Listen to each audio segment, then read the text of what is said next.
আজ থেকে বহু বছর আগে মহারাষ্ট্রে এমন একটা ঘটনা ঘটে গিয়েছিল যার ক্ষত আজও প্রতিটা মানুষের মনে রয়ে গেছে। এটা তো অন্য রাস্তা। এবার তুমি যাও, আমি স্টিয়ারিং ধরছি। আপনি একটু দাঁড়ান স্যার, আমি তুলে নিয়ে এসছি স্যার।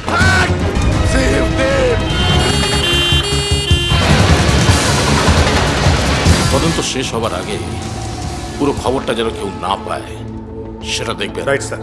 সত্যি কথাটা মানুষকে কে জানাবে?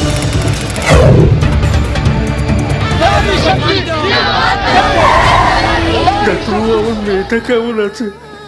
দেখুন, ভালো আছে বললে মিথ্যে কথা বলা হবে। আমি বুঝতে পারছি না কে এই ব্যাপারটা প্রেসে গেল কিভাবে। এই ঘটনাটা সরকারকে ফেলে দেওয়ায় একটা বিরাট ইস্যু।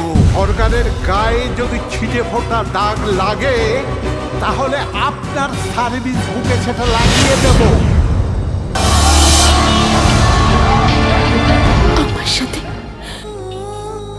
যা ঘটেছে তোমরা দেখো, এই দেশে যেন কোনো মেয়েকে না ভয় পেয়ে বাঁচতে হয়। আমি বাঁচতে চাই মা। ওই যে মেয়েদের নামের পাশেই বলা আছে অবলা, আমরা কি সত্যি সত্যি অবলা?